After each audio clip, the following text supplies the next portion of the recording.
प्रातस्मरणीय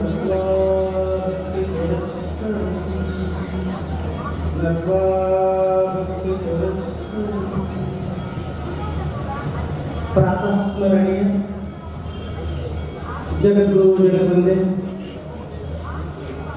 अखिलांडकोटि ब्रह्मांड नायकः जगद्गुरु सिद्धारूढ़ स्वामिनां दिव्य पादयोः नमस्कृत्य तत्स्वरूपः मौनमायोगी श्रोत्रिय ब्रह्मनिष्ठ गुरुनाथारूढ़ स्वामिनां दिव्य पादयोः नमस्कृत्य अद्य कार्यक्रमस्य तस्मिन् अवसरे सान्निध्यस्थान अलंकृतः वयोवृद्धः ज्ञानवृद्धः श्रोत्रिय ब्रह्मनिष्ठ शिवानंद भारती स्वामीनां दिव्य पादयोः प्रणामं स्वीकृत्य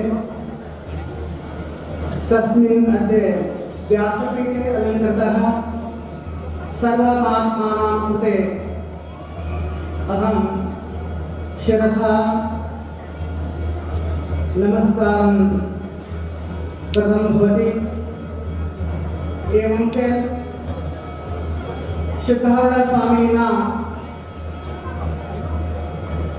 91 जयंत्योत्सव श्री गुरुनाथारूढ़ स्वामिनां 15+100 जयंत्योत्सवः श्री सिद्धारूढ़ स्वामिनां कथामृत शतमानोत्सवः अस्मिन् अवसरे शिवरात्रि महोत्सवः तन्निमित्ततया अद्य अधिष्ठानस्य विषयः श्रीमद्भगवद्गीतायां 4th अध्याये तद्विधि प्रणिपातेन परिप्रश्नेन सेवया उपदेशन्ति ते ज्ञानं ज्ञानिनः तत्त्वदर्शिनः। एवं विषयं स्वीकृत्य यथामति गिर्वाणविषयं वक्तुं शक्यते। एवं च शिष्येषु उद्धारार्थं एवं भारतीय संप्रदाय आध्यात्मिक संप्रदाय गुरु परंपरा एव बहु उत्कृष्ट रूपेण वर्तते।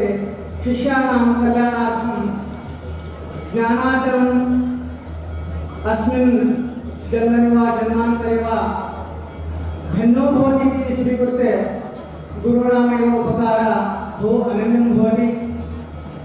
अतः तद्विधि प्रणिपातेन परिप्रश्नेन सेवयः।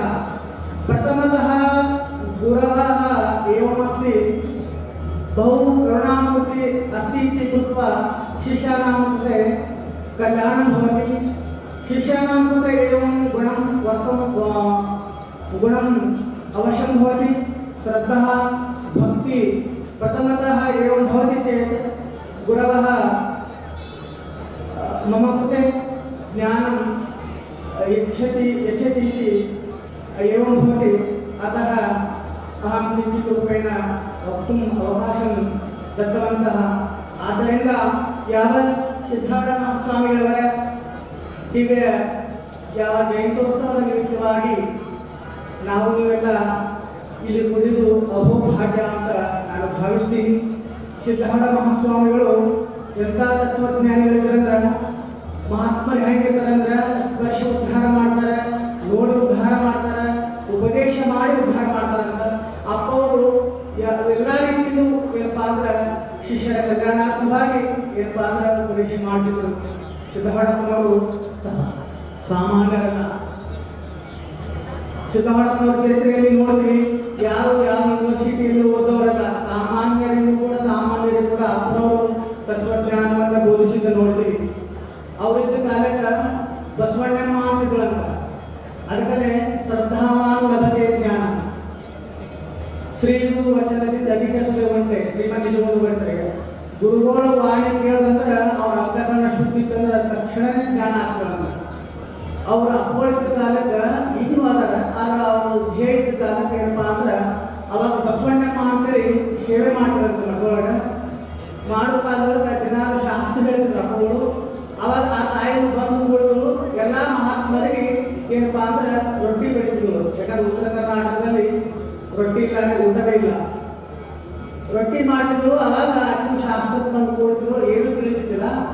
ಅಪ್ಪಗಳ ಶಾಸ್ತ್ರ ಮುಗಿಸಿ ಪ್ರವಚನ ಹೊರಟಿದ್ರು. ಅವಾಗ ಬಸವಣ್ಣ ಏನು ಅನ್ಕೊಂಡ್ರೆ, ನನಗೆ ನಮ್ಮಪ್ಪ ಏನೂ ಕಲಿಸ್ಲಿಲ್ಲ, ಏನೋ ಏನಪ್ಪ ಅಂದ್ರೆ ಜ್ಞಾನ ಕೊಡಲಿಲ್ಲ. ಎಲ್ಲರೂ ಶಾಸ್ತ್ರ ಕಲಿತಾರೆ, ಎಲ್ಲರೂ ಜ್ಞಾನ ಕಲಿತಾರೆ, ನನಗೇನು ಜ್ಞಾನ ಇಲ್ಲ ಅನ್ಕೊಂಡ್ಬಿಟ್ಟಿದ್ರು. ಅಪ್ಪಗಳು ಹಿಂದಿದ್ದೇ ಬಂದಿದ್ರು ಸಿದ್ದಾರಪ್ಪನವರು. ಅವರು ಕಿವಿಗೆ ಶಬ್ದ ಬಿತ್ತು, ಏನ್ ಬೇ ಬಸವಣ್ಣ ಏನ ಅಲ್ಲಕತ್ತಿದ್ದಲ್ಲ ಅಂದ್ರೆ ಅವರು ಏನಿಲ್ಲಪ್ಪ ಅಂದ್ರೆ ಇಲ್ಲ ಏನ ಅಲ್ಲಕತ್ತಿಲ್ಲ, ನೀನು ಜ್ಞಾನಿ ಆಗಿಬಿಟ್ಟಿದ್ದೆ ಏನಂದ್ರೆ ಅವರು ಇಲ್ಲಪ್ಪ ಹಾಗೇನಿಲ್ಲ ಇಲ್ಲ, ನನಗೆ ಅಪೇಕ್ಷೆ ಒಳ್ಳೆಯದ, ನನಗೆ ಕೆಲಸ ಮಾಡೋದಂದ್ರೆ ಶ್ರೀಮನ್ ನಿಜಗುಣ ಶಾಸ್ತ್ರದಲ್ಲ ಅದು ನೀವು ಮಾಡ್ಕೊಳ್ಳೋ ಮುಂದೆ ಮಾಡು, ನೀವು ಸಾಲಿ ಅಂತೂ ಕಲಿಸಿಲ್ಲ, ಏನಪ್ಪ ಅಂದ್ರೆ ಬರೀ ಸೇವಾ ಮಾಡಿದ್ದೀನಿ ಅದರೊಳಗೆ ಕೂಡ ಏನು ಅಕ್ಷರಜ್ಞಾನ ಇಲ್ಲ.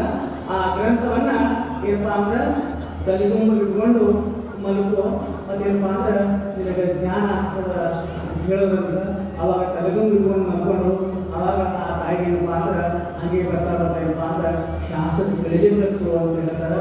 ಗುರು ಕರುಣಿಸಲು ಸಂಸಾರ ವಿಷಯಕ್ಕೆ ಕೆಟ್ಟು ಮಾಯಾ ಪ್ರಪಂಚ ಬಿಟ್ಟಿತ್ತು, ಹುಟ್ಟಡಿದು ಹೋಯಿತು ನೆಟ್ಟನೆ ಗುರುಪಾದ ಮುಟ್ಟಿ ಹೊರಗೆಟ್ಟನು ಕಾಣನು ರಾಮನಾಥ. ಅದರ ಮೂಲಕ ಗುರುವಿನಲ್ಲಿ ಶ್ರದ್ಧೆ ಭಕ್ತಿಯನ್ನು ಇಟ್ಟು ಏನಪ್ಪ ಅಂದ್ರೆ ಜನ್ಮವನ್ನು ಸಾರ್ಥಕ ಮಾಡೋಣ ಅಂತ ಎರಡು ಪದಗಳನ್ನು ಗುರುದೇವರ ಪಾದಕ್ಕೆ ಅರ್ಪಿಸಿ ಮಂಗಲ ಮಾಡುತ್ತೇನೆ.